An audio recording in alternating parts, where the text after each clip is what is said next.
Thank you so much. It's a real pleasure to be here. Just a few comments. One, technically I was not a graduate student in entomology at Cornell. I was in ecology and evolutionary biology, but I actually took my called an A exam, admission to candidacy exam, in my third semester, just so that I wouldn't have to take any more courses in EEB, and I could just take entomology courses. So I took way more entomology courses than I did, even though I was technically not in entomology. The X-Files character, Dr. Bambi Berenbaum, was written in a script written by Darren Morgan, who used some of my books as background. So I saw this notice in the TV guide when it aired, and saw Berenbaum spelled the same way I spell it, and not even all my relatives do. This cannot be a coincidence. Listen to the dialogue, and there were some lines right out of books I'd written. And it took me about 1.5 years before I actually could contact Darren Morgan to ask him, you know, is this a coincidence? And finally did. And the reason I really wanted to talk to him was to find out whether it was an accident that Dr. Bambi Berenbaum, who helps Fox Mulder, the FBI X-File investigator, check out a wave of cockroach-related mysterious deaths, first appears in a scene where she finds him prowling in the laboratory, and he says, Fox Mulder, FBI. She holds up her ID and says, Dr. Bambi Berenbaum, USDA entomologist. ARDC. I mean, it was just really, ARS, that's what it was. Anyway, it wasn't a coincidence, and it was also not a coincidence that she was cast in Darren Morgan's words as a luscious babe. So that episode did more, not justifiably in my case, but at least more for the image of the entomologist than anything on television in recent years. So anyway, it's a real pleasure. Thank you so much for not giving up on me, for not coming for 12 years. I do eventually answer my email too, so if I haven't replied, it may take 1 year or more, but it is a pleasure to be here, especially for a birthday party. It's always great to help people celebrate important events such as a centennial. And I wasn't sure which of the many potential topics to talk about, but I thought honeybees would be particularly appropriate. Among other things, they are the color of Purdue. So black and old gold. So how appropriate, how could it not be appropriate? As well, I found out from reading from your department heads of web pages that, in fact, honeybees played a very important role in the founding and in the beginnings of this department. In fact, in the whole university. The university library began with, in 1874 with an acquisition of 30 books. Of those 30 books, 4 dealt with entomology. Of those entomology textbooks, 2, The Hive and Honeybee by Lorenzo Langstroth and Mysteries of Beekeeping by S.M. Quimby, dealt directly with honeybees. So basically this department started with honeybees. It seems appropriate to celebrate its 100th birthday with honeybees as well. Among its earliest extension publications too, I found these in the Purdue archives, library archives of 1919. The department became independent in 1912, so within less than 10 years there was an active effort in honeybee extension. You see swarm control for Indiana and wintering bees in Indiana. I found out very little about Edwin Baldwin, so I don't know if Dr. Yananek can fill me in, but I was delighted to hear today that J.J. Davis, the second department head, is that right? Is a U of I alum. So I was not, by the way, on his committee. So I'm a relative newcomer to honeybees. Truth be told, I'm actually a little bit afraid of them. My first personal experience with honeybees came during an ill-advised experiment in bucolic living. I'd always wanted a horse growing up. My parents indulged me in all kinds of things, would never buy me a horse, so I became an independent, gainfully employed person. I bought 3 acres and a barn on a bus line and acquired a horse, and shortly thereafter a pony mule to keep the horse company. There was a chicken coop on the property, so I acquired some chickens and ducks and geese, and then ultimately a housemate who raised bees. Chickens came to a sad end when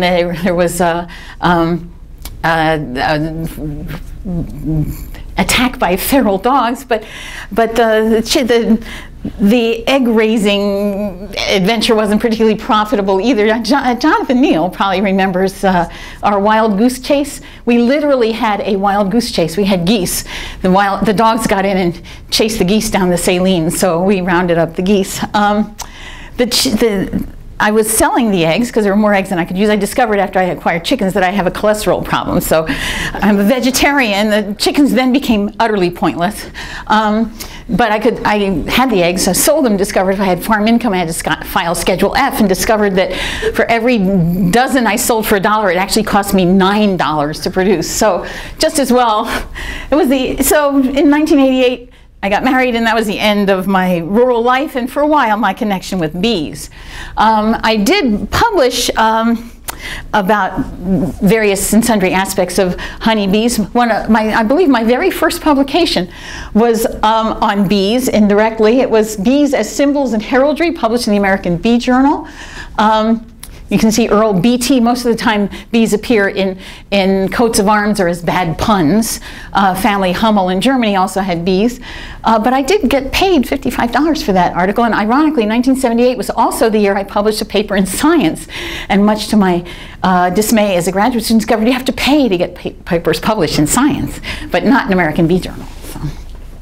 I also had done a number of a couple of studies on antioxidant properties of honey. These were inspired in the mid-90s when I'd read some literature from the nutritionists arguing that honey was nothing but sugar water, which I knew to be ridiculous because it's made from concentrated nectars. Nectar is a plant tissue that is loaded with phytochemicals that occur in every other part of the plant. And I was offended on behalf of bees and insects everywhere that they were being dissed in this way, and basically used a standard chemical assay to determine variation in antioxidant properties, and discovered, among other things, in certain varietal honeys, the antioxidant capacity rivals that of broccoli. So it's actually healthy to eat honey. But still, not much of a track record in bees. And that kind of changed much unexpectedly as a result of my appointment to the position of chair of the Board on Agricultural and Natural Resources of the Board of, in the National Research Council of the National Academies. National Academy of Sciences is an honorific society that was actually chartered by Abraham Lincoln and charged with providing objective scientific advice to the nation. It has a research arm, an active arm, called the National Research Council. And this is the group that constitutes these study committees to provide this unbiased, objective scientific advice. And the NRC is divided into boards, and Banner, Agriculture and Natural Resources, I served as its chair for 2 years, and during my tenure as chair, the Board on Ag and Natural Resources was approached by a group called the North American Pollinator Protection Campaign to commission a study on the status of pollinators in North America. This was after about a decade of concern about declining numbers of pollinators worldwide among conservation groups. We were really behind the curve internationally in essentially inventorying our pollinator communities and potential pollination services. So as chair of the board, I was very supportive of this. The board approved the study, obtained funding from USDA and USGS, and the study went forward, and I had just stepped down as chair when they turned around and asked me if I would chair this committee. So that's how, not having worked on pollinators, I ended up as chair of a committee to study the status of pollinators in North America. Fortunately, everyone else on the committee was an expert on various aspects of pollinators. We had every major taxon of pollinators represented, as well as 3 continents. We had Peter Kevin from Canada and Rodrigo Medellin from Mexico, so it was a continent-wide examination of all groups of pollinators to evaluate the literature. We spent about 18 months examining literature, having public meetings, and just examining whatever evidence was available to evaluate the to address our charge. We were charged with determining if pollinators are experiencing decline, if there are demonstrable declines, what are the causes, potential consequences of decline in agricultural and natural systems, what research and monitoring might be needed to improve information available, and then what conservation and restoration steps could be taken to reverse or stem decline. So that was our charge. After about 18 months, we released a report in October 2006. And among our most significant findings, that the long-term population trend for honeybees in the United States was demonstrably downward. This is the result of examination of the National Agricultural Statistical Survey data going back to 1947. The other conclusion was there are virtually no data for any other pollinator. Astonishing lack of baseline information on the status of pollinators in North America. In terms of consequences, the economists on our committee, Scott Swinton pointed out that classic economic theory, if supplies are short, demand is high, then prices will rise. And we predicted that rental rates for hives would go up as shortages became more acute. So even were there were demonstrable increases in demand, so even without a decline, there would be we already could see an elevation in pollination fees, the fees that growers pay for beekeepers to rent them a hive. And we also included a statement about the potential consequences of continued decline, that the commercial honeybee population is stable from 96 to 2004. But if it were to continue to decline at the rates exhibited from 1947 to 1972 and 89 to 96, that it would essentially vanish by 2035. So that was released in October 2006. And timing is everything. That is about exactly the same time when mysterious disappearances started to be noted in commercial beekeeping operations. Initially described as fall dwindle disease, there were alarming reports of massive losses, of inexplicable losses of bees, starting in the east and then spreading across the country. By February 2007, these losses were characterized by disappearance of the foragers, the oldest, most experienced bees in the colony, appeared in over 20 states. February 2007 was a noteworthy time because February, for a 2-week period in that month, half of America's bees get, at this point, 2.5 million colonies. So 1.25 million colonies of honeybees get trucked to California for one purpose, to pollinate, at the time, the 600,000 acres of almonds in the state of California. Every almond that is produced requires a honeybee to pollinate it, and the almonds even at that time, almond industry is a big industry. It was a $2.5 billion industry. So this became a national story, whether there would be adequate pollination services for the almond industry, and by the way, what's happening to all the other pollinators as well. So the New York Times picked up the story, and it turned out to be one of the most frequently downloaded stories in the entire month of February. So it attracted the attention of the New York Times. And as a consequence, I got invited to write an op-ed because I was chair of the committee, not because I was intimately familiar with the details of the apiculture industry, but because I chaired the NRC committee. The National Research Council committees are the gold standard of scientific committees. And this ran in the New York Times. And I have to say, of all the writing I've done, you know, American Bee Journal is all very well and good, but three days from the invitation to print, so it was a very tight deadline. This went to 1 million people, over 1 million readers, and I got a check for $400 in addition. So if anyone ever asks you to write an op-ed piece for the New York Times, don't say no. Although it's amazing how many people read the New York Times. I heard from people in high school that I didn't even know in high school, renewing their acquaintance. And in any case, this story of the disappearing bees basically just fit directly into the zeitgeist. And there were all kinds of panicked responses in an attempt to solve this mystery of the disappearing bees. Some of which I found kind of alarming in and of themselves. The Sierra Club the next month posted an open letter on the web to Senator Tom Harkin claiming that highly respected scientists believe that exposure to genetically engineered crops and their plant-produced pesticides merit serious consideration as either the cause or contributory factor to the development and spread of CCD. A long list of references.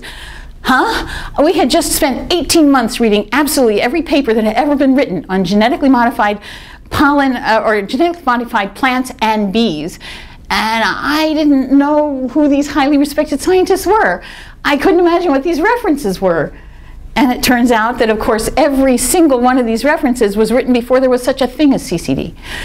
And that's the point at which I canceled my membership in the Sierra Club, because there was, this was incredibly irresponsible to attribute to scientists a link that did not exist in the scientific literature. So that was a surprise.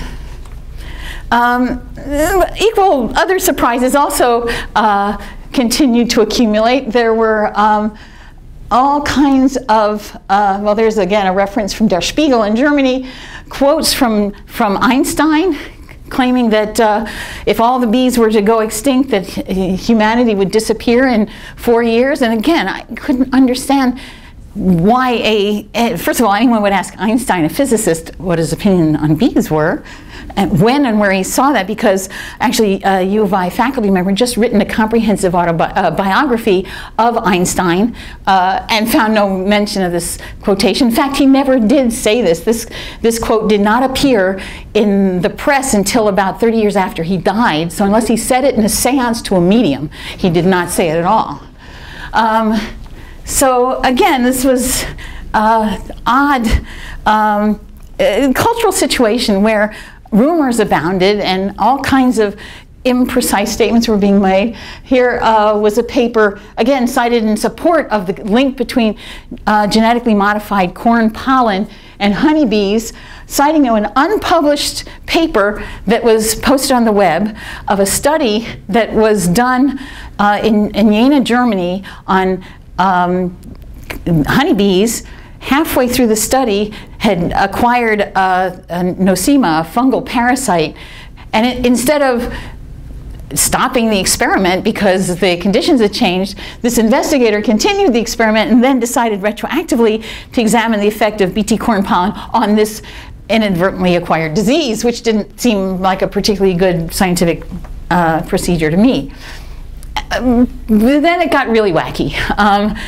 All kinds of conspiracy theorists, anything that ever made you unhappy was linked to CCD. Here we show that bees are going blind, strong UV due to ozone depletion burning out key areas of their eyes, having to do with locating flowers. Again, not in the 3,000 papers that we read for our NRC report. Then there's a wake-up call, the wake-up call literature. This is the bees are telling us that the environment is changing and that humans are changing it. Here's an expert who's an anthropologist, by the way, attributing this, the decline to the US military's secret aerial misspelled spraying project.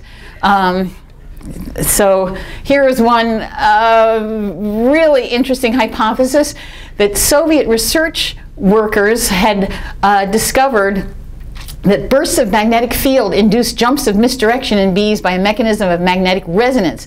So there were frequency EM at frequencies of 250 hertz end up causing agitation in bees, and it has the same effect, according to this theorist, as on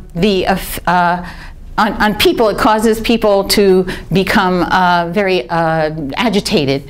And the reason the bees were dying is that years before, Russian bees had been imported into the apiculture industry of the US, and our government was pumping out electromagnetic resonance signals at 250 hertz to gin up support for the Iraqi war, to agitate the American public, and these poor Russian bees were collateral damage in this effort to use mind control as a way to support the war of Iran, with Iran. Again, not in the literature that we read, but really creative. Well, these theories are not what convinced Congress to take a closer look, but the extensive losses, potential losses in the almond industry. Remember, California has a $2.5 billion industry. Also, California contributed, the congressman who was the chair of the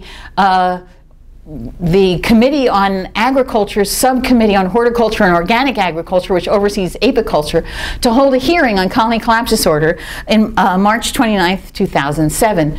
So, at the hearing, there were two sets of witnesses that were impaneled. 3 people to represent the scientific community and 4 to represent beekeepers in the almond industry. Here you see Richard Adey and Jim Doan testifying. So who would the scientist be? Well, we knew that someone from the NRC committee would be called, and I assumed it would be my colleague Jean Robinson.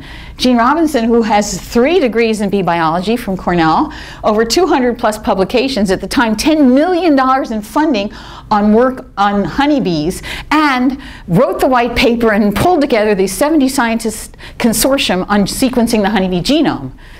I figured surely they will ask Jean as the expert. And because it's Congress, they asked me, which was, I essentially apologized. I said, gee, I don't know why they asked me. And he said, well, congressmen read the New York Times. They do not read the scientific literature. So that's how I ended up testifying before Congress about why honeybees are important and other pollinators. It must have been a slow news day, because even the congressional staffers were astonished at the level of interest in this particular hearing. You could not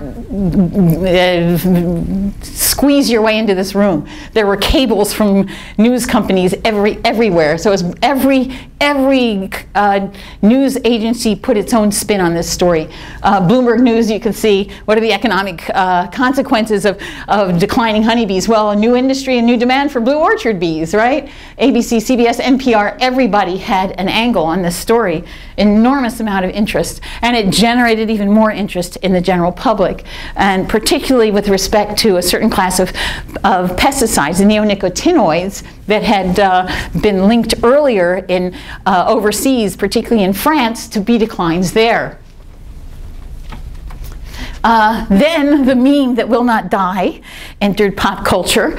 Again, not a careful read of this is an unpublished study posted on the web that was picked up by The Guardian in the United Kingdom as it was a study done of, well, the headline, "Are mobile phones wiping out our bees?" Caught the public's attention. It turns out there was no study on mobile phones. The study, unpublished study by 2 physicists, was on cordless phones, not cell phones. And what they had done was put a cordless phone base in a colony inside a hive. I mean, you could put a shoe in there and affect the lives of bees. It's nothing to do with cell phones, and this so alarmed America that even Dick Cheney's office called the USDA ARS lab in Beltsville to find out if, in fact, American cell phones were killing bees. And this story has come up. Other studies have well, if you want to call them studies, it's the meme that will not die. So clearly, by this point, we were heading for, at the end of March, an ecological apocalypse, or a beepocalypse, as some people called it. And the USDA figured something had to be done. So at the USDA Bee Research Facility in Beltsville, a meeting was convened of about 50 bee researchers and other interested parties. I count as an interested party, to prioritize colony collapse disorder research objectives. And again, after 2 days of meetings with a facilitator, we came up with a list of research priorities and, more importantly, hypotheses that we could outright reject. So among the less likely, GM corn pollen, cell phones, Wi-Fi, elevated carbon dioxide, elevated UVB, we can rule out Osama bin Laden retroactively here, although it was seriously proposed. Automobile grills, solar maxima, jet chemical contrails, fluctuations in the Earth magnetic field, alien abduction, and bee rapture, where bees are all summoned back to heaven and leaving us behind. More plausibly, the scientific community was exhorted to concentrate on the neonicotinoid insecticides, novel pathogens or parasites, immune suppression relating to management practices, such as trucking bees halfway across the country to pollinate almonds, and declines in nutritional adequacy of diet, including the use of high fructose corn syrup. This meeting had no impact whatsoever on public speculation about the causes of colony collapse disorder. And here is an article by the Organic Consumers Association at the very end, speculating that perhaps genetically altered crops are the culprit. And because of the testimony, because of the New York Times op-ed, I became a point person for these bees, this mystery. So I was on the Roseanne Barr show. Anybody remember the show? She has a radio show where I was asked what I thought of her idea that perhaps bee disappearance was due to after effects of Chernobyl. Radiation released from Chernobyl. Hard to know what to say on the radio to that hypothesis. High frequency active auroral research program, the HARP program, another hypothesis that emerged after that. And then I think my favorite hypothesis came in an email from someone who told me that she works telepathically with companion animals and had an opportunity to interview a couple of bees. And she wanted to share with me what she had learned from them. Okay, and I thought what was interesting is here she records the interview here. Are you aware that bees are in trouble? Yes, they said in unison with emphasis. Do you have some kind of group mind? Bees. We have individual consciousness, but we have rigid patterns of behavior. Do you know what's going on with a bee disappearing thing? Bees. Yes, a worker bee goes out and does its work, and when he's ready to return to the hive, he turns to the hive, and at this point the communication changed from words to a picture. They lose their grit. Okay, so you're all entomologists, you know what's wrong with this picture. Now, so male bees, the drones, do not do any foraging. They don't, so either those bees she was talking to were posers or something was wrong with her communication. And I'm not quite sure why she picked me out to share this hypothesis, but she said it's because she heard me on NPR. So if you wonder who listens to NPR, there you have it. And in fact, I had been on NPR, where Steve Inskeep proceeded to ask me for some bee jokes. So he actually got castigated by some fans, but we exchanged a few bee puns. And it was hard to resist because at that time, this was an irresistible story because of the potential. Again, entomologists know news stories about insects are picked up because it allows journalists to use puns about insects. So here you see colony collapse disorder, bee devils, farmers. Disorder has scientists buzzing. What's bugging the bees? Buzz off. One of my favorites, give bees a chance. Old Beatles fans will remember that, or if I say Beatles.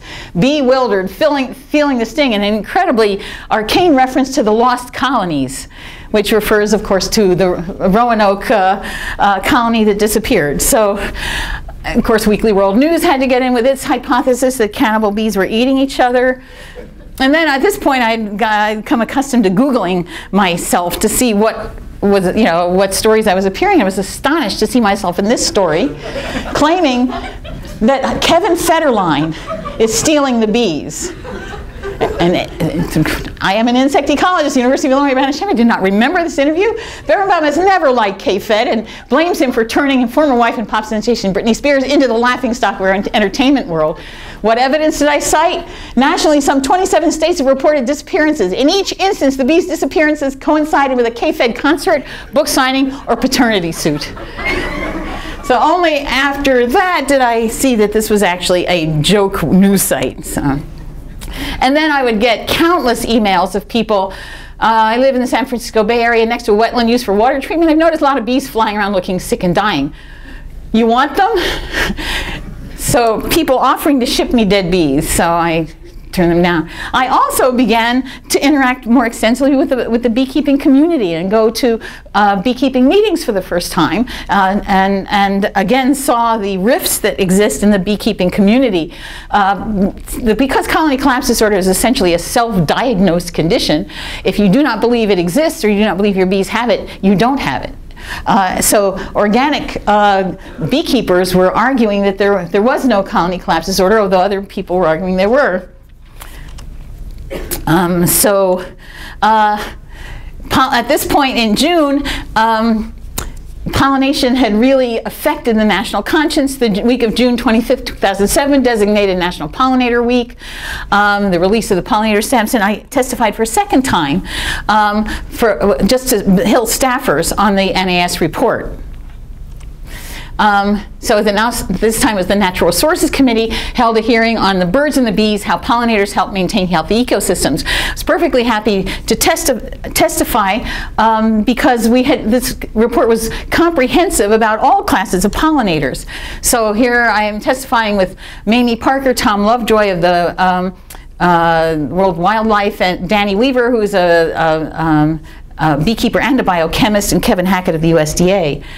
So I was surprised then that Entomo-L began to complain that I was actually speaking on behalf of bees.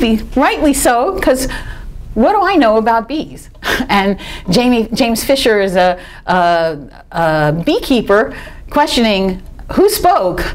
All these people, here we go, May Berenbaum, Danny Weaver, president of the Beekeeping Association, Hackett, USDA, this representative from Fish and Wildlife, Habitat Conservation, Environment.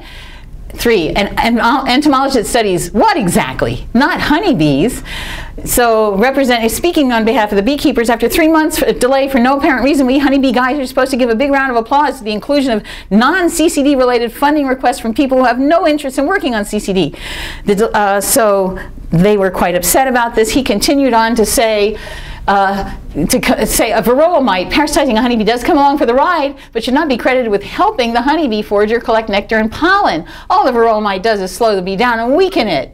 We were slowed down for 3 crucial months on the evidence when it was still fresh. So I basically was called the equivalent of a devastating blood-sucking parasite by a member of the beekeeping community, which was interesting. Linked to the Xerces Society, of which I was president of the advisory board, for lobbying self-proclaimed voice of native pollinators and trying to get all the money for themselves. And I'm happy to say that my friend and colleague Dan Papich, who'd been an undergraduate in the FENI lab when I was there, responded to this attack on Entomo-L by saying Berenbaum has written a number of popular articles on bees, including an interesting 1978 paper in the American Bee Journal on bees as symbols and heraldry, which I think is the only time that paper has ever been cited anywhere. So again, more publicity. A photographer came down from Chicago to spend 3 hours taking photographs for an interview with Smithsonian, which is very widely read. And he managed to choose one with my bra strap clearly visible to all 7 million of its readers. So I was asked earlier today, what's the downsides of being a public spokesperson? There you have it. And then PBS did a very nicely done documentary. Millions of people, it keeps getting rerun. People occasionally, even today, will email me saying, I saw you on television, which causes me a panic until I realize it's rerunning the program. So about this no interest in CCD, actually I was, by that point, involved in research on bees. And the reason I was involved is that I work on cytochrome P450 monooxygenases. So cytochrome P450's enormous gene superfamily, 11,000 named members, and these enzymes are basically redox enzymes that are involved in biosynthesis of endogenous substrates, hormones, and in the case of insects, pheromones, as well as xenobiotic metabolism, detoxification of foreign substances. And I have been, by that point, working for years on the cytochrome P450s at the molecular level and the biochemical level. I was particularly interested in how cytochrome P450 monooxygenases allow insects to specialize on phytochemically defended plants and how they either specialize or can break out of this ecological specialization to broaden their host ranges. So I've been working mostly on caterpillars, particularly the swallowtails, but our familiarity with the P450 genes induced Gene Robinson. I'm also determining that, in fact, in honeybees, cytochrome P450s are involved in metabolism of these pesticides. So Gene Robinson, the real bee expert, head of the Genome Project for honeybees, invited me to participate in the annotation of the honeybee genome project, specifically to annotate the cytochrome P450s, which I did along with Reed Johnson, a graduate student who has a real knack for this kind of thing. So we were involved by this point, October 2006, the Honeybee Genome Project paper was published the very same month that the NRC report was published, and just as the reports of CCD were coming out. Two very intriguing findings from the Honeybee Genome Project induced me to invest even more in honeybee toxicology, and that's that of all the genes in the honeybee genome, 10,000 plus, compared to other insect genomes, there are striking deficiencies in two groups. Detoxification genes, they have only a half to a third the number of detoxification genes of other known insect genomes at the time, and immunity genes. And that, to me, was quite intriguing. So how a widely generalized forager like the honeybee with hundreds of floral hosts, which potentially then encounters thousands of phytochemicals and then concentrates them by converting nectar, which is 80–90% water, down to honey, which is only 18% water. How does it cope with only half to a third the inventory of P450? So it became a very intriguing system for further study. So again, I was an author on one of the genome-related papers that showed that this was across all detoxification gene superfamilies, not just the P450s, but also the carboxyl esterases and the glutathione transferases. So it became, for me, a more intriguing mystery in some ways than colony collapse disorder, which we had already been working on because we had been invited to participate in a nationwide collaborative effort to figure out what was going on. U of I had the honeybee genome as well as the genome resources, including microarray. So in 2007, USDA bee researchers collected samples and shared them with anyone interested in the scientific community. Actually, our first funding for this project came from Purdue through through Sue Ratcliffe and this emergency. There's money set aside for dealing with pressing issues. It was like $60,000, which got us started on a microarray study of the colony collapse disorder. The idea was to use microarrays to query the insect genome, find out which genes were expressed or not expressed in CCD bees compared to those that are healthy. So in theory, I was looking for footprints of pesticide exposure. Pesticides tend to upregulate the genes that code for the enzymes that metabolize them. So we were looking for a footprint of pesticide exposure to see if we could link colony collapse disorder to pesticides. The first genome-related CCD paper, the first paper about CCD that came out of this collaboration did a microbiome analysis of bees with and without CCD and identified Israeli acute paralysis virus as associated with, not causative of, associated with colony collapse disorder, which was a new virus in the US that had been first described in Israel. Different set of symptoms in Israel, hence the name acute paralysis. The bees weren't disappearing. In Israel, they were just shivering and becoming paralyzed. But IAPV was found in 83% of CCD colonies, and it was potentially explainable in terms of the history of bee importation in the US. In 1922, the Honeybee Act prevented the importation of any kind of bees, any kind of live material to protect the honeybees from disease.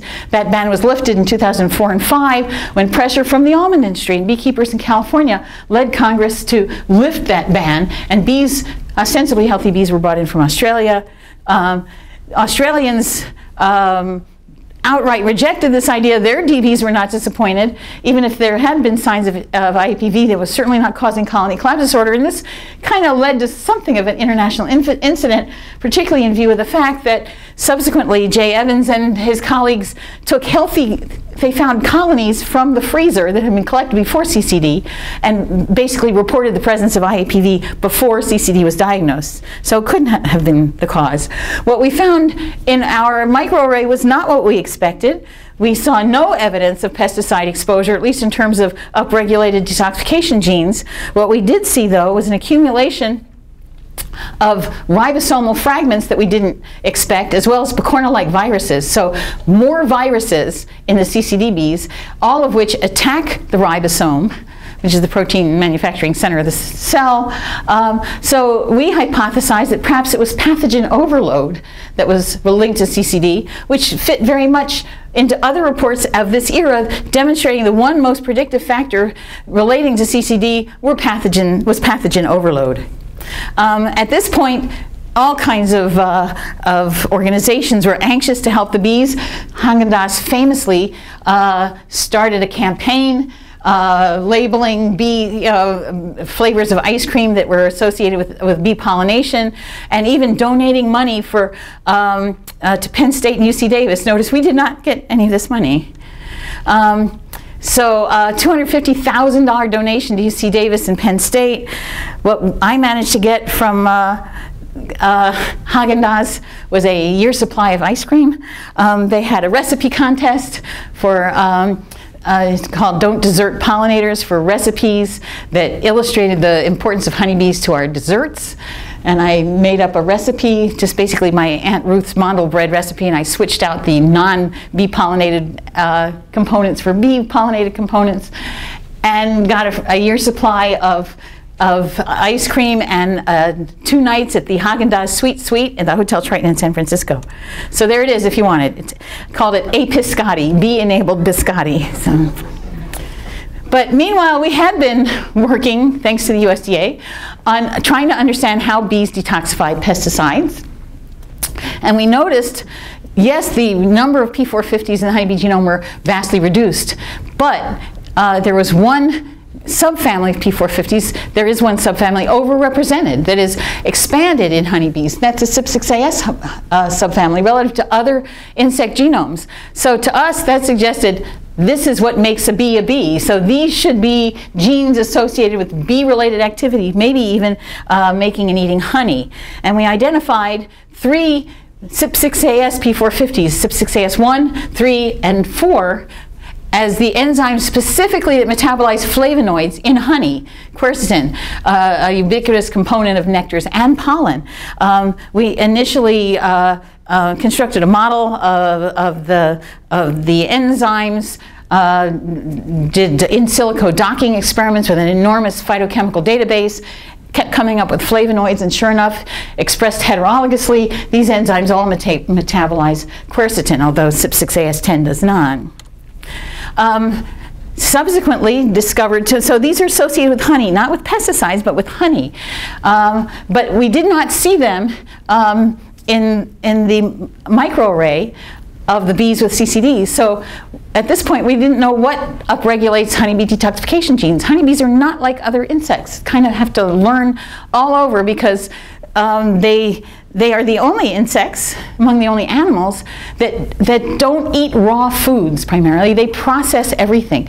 They take in nectar, but they eat honey. They take in pollen, but they make bee bread. And their larvae, their babies, don't even eat honey or bee bread. They eat royal jelly, which is what nurse bees make when they eat honey or bee bread. So there's a disconnect between what they eat and what ultimately they detoxify. And what we found was, what we should have figured out, is that honey upregulates P450s. So specifically, the 3 P450s that we found that metabolize flavonoids are in fact upregulated by honey. CYP6AS10 is constitutively expressed, but all these other 3, which we know turn over quercetin, are upregulated by honey. They do not, however, metabolize pesticides. We went back to the honeybee gut to see which P450s are overexpressed in the midgut, which is where detoxification takes place, and found another group of P450s, CYP9Q1, 2, and 3, that do metabolize and are induced by pyrethroid and organophosphate pesticides. So there they are. They are also the enzymes that metabolize the acaricides that beekeepers are pouring into the hive, coumaphos and taufluvalinate, which, by the way, mites are resistant to. But the honeybee can tolerate these because of its CYP9Q P450s. And just now, it's submitted, it's not yet accepted, but we went back to the honey to figure out what specific components of honey are upregulating these genes, because there's nothing predictable about honey, really. Every frame in every hive body is different because it reflects the nectars of the flowers that are available at that particular instant in time. So how would a bee even know what's in the next meal? It was a real mystery to us. And what we found 4 peaks, and we characterized the constituents in those peaks, and much to our surprise, found out that the best inducer is this little molecule called p-coumaric acid. It is the monomer that makes up sporopollenin, which is the polymer of the pollen grain wall. It's in every pollen grain, and because there's pollen in every sample of honey, there's p-coumaric acid in honeys. The other 3 most effective inducers were pinobanxin, 3,5-methyl ether, pinobanxin, and pinosembrin, 3 constituents of the material called propolis, or bee glue, the resin that bees collect to seal cracks in their hives, and is probably in honey only because the cells are lined with propolis. So the 4 best inducers we could find are not even in nectars, they're in pollen and propolis. But what was really astonishing is when we used RNA-seq, we took p-coumaric acid to see what else it turns on, and unerringly, p-coumaric acid upregulates every known detoxification enzyme system in honeybee. So remember AS2, 3, and 4, these are the P450s we know metabolize flavonoids. Here's 9Q3, esterases, glutamyltransferase, the phase 2 metabolic detoxification enzymes, unerringly upregulates these significantly, and also upregulates antimicrobial peptides, immunity genes. So p-coumaric acid actually turns on the immunity genes and the immunity gene detoxification genes, which we found really astonishing. But we're, of course, not the only investigator. We're finding that the system of the way honeybees metabolize pesticides is very different than in other insects. And meanwhile, Greg Hunt and colleagues here at Purdue were discovering there are many other routes by which bees are exposed to pesticides. It's not enough just to look at agricultural residues on plants, even in systemics, but also material that they encounter in the form of dust. Beekeepers were also kind of reluctant to acknowledge their own contribution by using acaricides in the hive. And then there are combinations of traits. So remember, the early evidence indicated that pathogens were important. Pesticide exposure seems important. Pathogen and pesticides are now, throughout last year, were found to interact. So pesticides can actually make pathogens more dangerous to bees. All kinds of evidence there. Very high profile papers suggesting in field studies that the neonicotinoids may be having subtle behavioral effects, which are in turn criticized because it's difficult. It's incredibly hard to work with bees.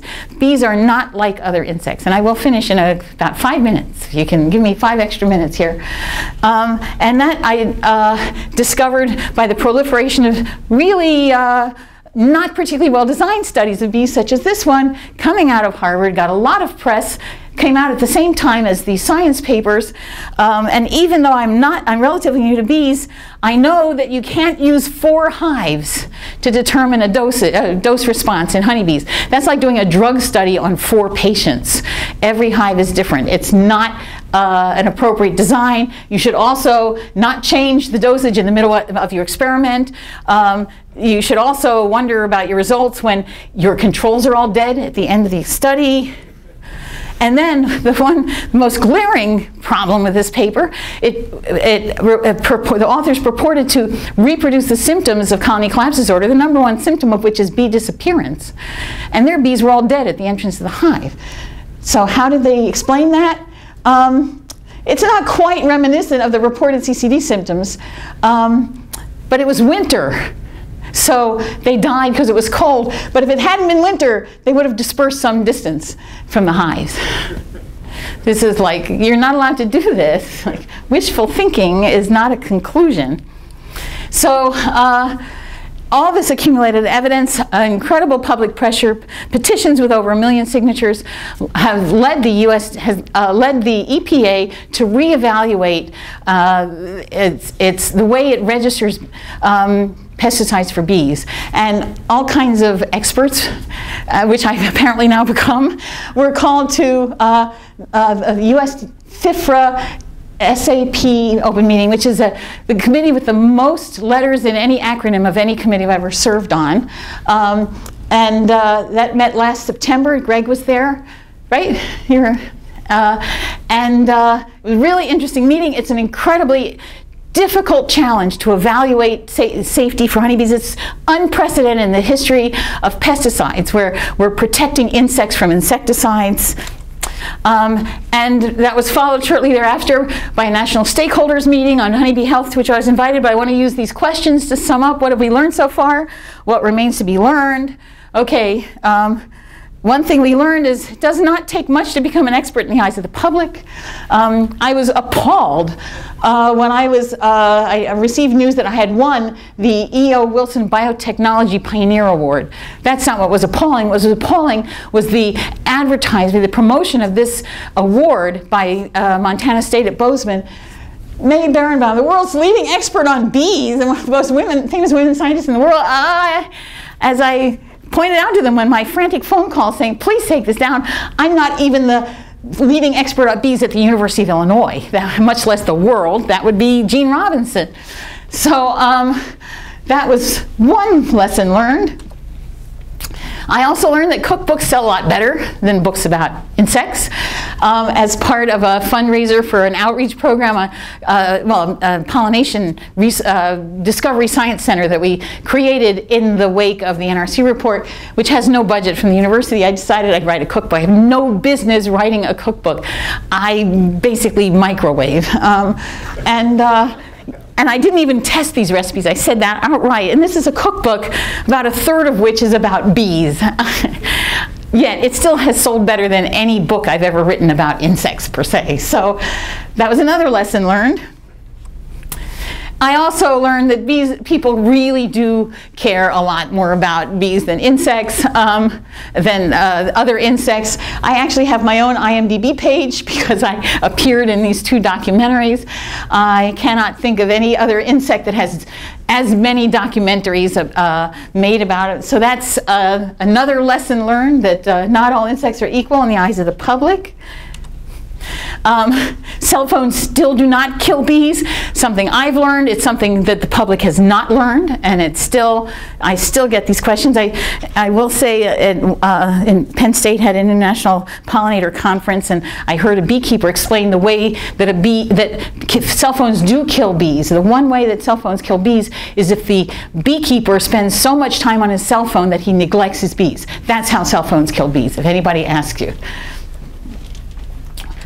But I have learned that entomology will change, and that entomological problems will continue to arise, and entomological challenges will require entomologists to learn new things and pioneer new methods in service to society. And I think that's a great note to wish Purdue a happy 100th, and best wishes for another 100 more. Thank you.